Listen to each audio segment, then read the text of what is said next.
राजनीति करके देश को नुकसान पहुंचाने वाले अनेक प्रकार की बातें आपके बीच में आकर के करेंगे। लेकिन मैं आप सब लोगों से बस इतना ही कह करके जा रहा हूं, यह कांग्रेस पार्टी न तो वर्तमान है और न कांग्रेस पार्टी भविष्य है। भारतीय जनता पार्टी ही वर्तमान है और भारतीय जनता पार्टी ही भविष्य है।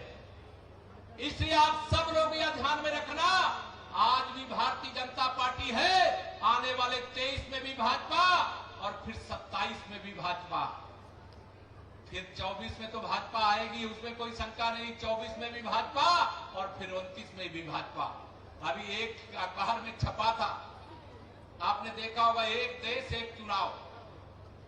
कांग्रेसी बड़ा परेशान है कि अगर एक देश एक चुनाव हो गया तब क्या होगा। देश का पैसा बर्बाद होने से बच गया तो गरीबों का विकास हो जाएगा। मैं आप सब लोगों से यहां पर यह कहना चाहता हूं, मेरे भाई बहनों, अभी तो मोदी जी ने बहुत छोटा सा टेलर दिखाया है। टेलर पिक्चर होती है ना, हमारे रवि किशन जी बहुत जानते हैं। पिक्चर का जो टेलर होता है वो टेलर अभी देखा है, अभी तो पूरी फिल्म दिखाना बाकी है। कांग्रेसियों, अभी तो पूरी फिल्म दिखाना बाकी है। भ्रष्टाचार करने वालों के यहां छापा पड़ता है तो पूरी कांग्रेस और तथा कथित रूप से यह जो भाजपा विरोधी गठबंधन कहिए, मोदी विरोधी गठबंधन कहिए, यह सब चिल्लाने लगते हैं कि हमारे यहां छापा क्यों पड़ रहा है। अरे अगर भ्रष्टाचार तुमने किया है, देश को प्रदेश को तुमने लूटा है, तो क्या छापा किसी गरीब मजदूर किसान के यहां पड़ेगा क्या? जिसने मेरे देश को लूटा, मेरे देश के गरीबों, किसानों, मजदूरों का भविष्य लूटा है, उनके यहां छापा पड़ेगा। अगर नोट की गड्डियां, सोने की सिल्लियां बरामद होती तो छापा पड़ना चाहिए कि नहीं पड़ना चाहिए? लेकिन ये सब कहते छापा नहीं पड़ना चाहिए। सारे भ्रष्टाचारी एकजुट हो गए हैं, कह रहे हैं हमें अपने को बचाना है तो मोदी को हटाना है। लेकिन मैंने कहा मोदी को तुम्हारे बस की बात नहीं हटाना, क्योंकि हम लोग उत्तर प्रदेश हो, चाहे मध्य प्रदेश हो, चाहे कर्नाटक हो, जहां पर भी जब भी ऐसा समय आया है, मोदी के बारे में कोई सोचे। मोदी जी की ताकत देश की गरीब, किसान, मजदूर, यह जो जनता है वह है, उसके दिल में मोदी जी हैं, मोदी जी के दिल में आप सब हो कि नहीं हो बताओ। रीवा में तो जानता हूं अभी देश का सबसे बड़ा सोलर पार्क कहां बना है? रीवा में बना है। मैं जब सुना तो मैंने कहा रीवा में ही क्यों बना है?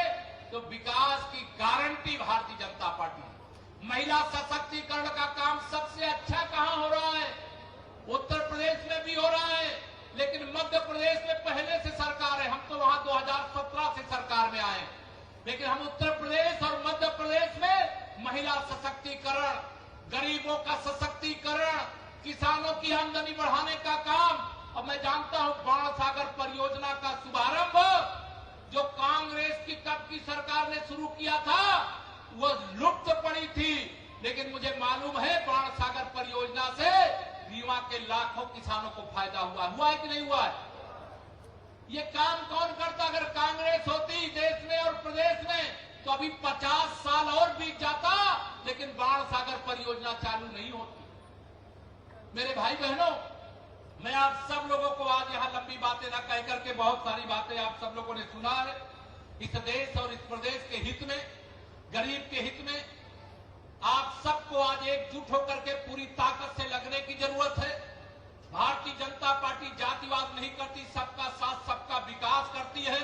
मैं प्रयाग से आया हूं, से प्रयाग का उदाहरण देकर के, अगड़ा वर्ग हो चाहे पिछड़ा वर्ग हो, चाहे हमारे अनुसूचित वर्ग के लोग हो, चाहे अनुसूचित जनजाति वर्ग के लोग हो, यह तीनों की अगड़ा पिछड़ा अनुसूचित वर्ग की त्रिवेणी अगर कोई है तो भारतीय जनता पार्टी है, जहां कोई भेदभाव नहीं होता, सबका साथ सबका विकास होता है, सबके उज्जवल भविष्य की गारंटी होता है। इसलिए मैं आप सबसे एक लाइन कह करके कि 2024 को इतिहास में फिर से दर्ज कराने के लिए 2023 में कमल खिलाना है।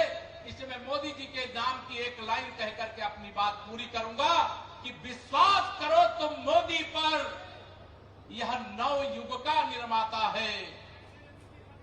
ऐसा नेता इस धरती पर युगों युगों में आता है, यह ध्यान रखना। उसको कमजोर बना